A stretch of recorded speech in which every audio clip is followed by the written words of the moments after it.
Good morning mga kamigs. For today's video mga kamigs ay nandito po tayo sa ating trabaho at araw po ngayon ng ating Panginoon. Today is Sunday. So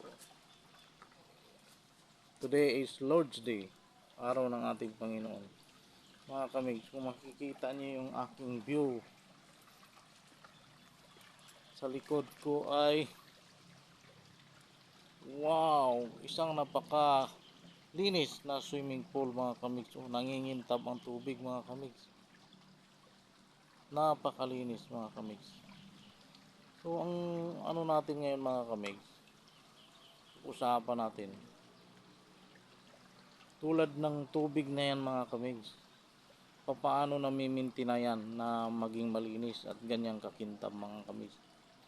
Mayroon pong mga inilalagay na ano dyan mga kamigs, ingredients para mapanatili po yung ano mga kamigs, yung kalinisan niya at saka yung linaw ng tubig. Ang nilalagay po dyan mga kamig ay minimintin po yan siya ng chlorine at saka muriatic acid para maging malinis po at maminti na ang kalinisan ng tubig mga kamig. So ganyan din sa buhay nating tao mga kamig. Tayong tao, narurumihan at narurumihan tayo mga kamig. Kaya lang, nalilinisan tayo mga kamig kung araw-araw, oras-oras ay miniminti na din natin sa buhay natin ang ating Panginoong Diyos.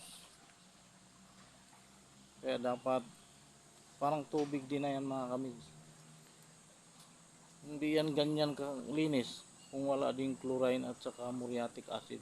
So parang buhay din ng tao yan mga kamigs. Narurumihan at narurumihan tayo. Ngunit mayroon ding ingredients para sa ating kalinisan. At yun ay ang ating Panginoong Jesucristo. Kung miniminti na natin sa ating buhay ang pagkakaroon natin ng Panginoon at Jesucristo sa ating buhay ay tiyak para tayong maging katulad tayo ng tubig na yan mga kabis. Yung marumi nating buhay ay kayang linisin sa pamagitan ng ingredients na sinasabi ko sa inyo na kung walang iba kundi ang ating Panginoong Jesucristo.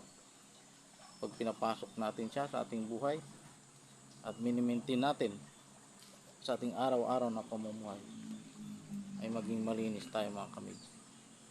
Tulad ng tubig sa swimming pool na nakikita nyo sa aking likuran, maging ganyan tayo kalinis at kakintab mga kamig.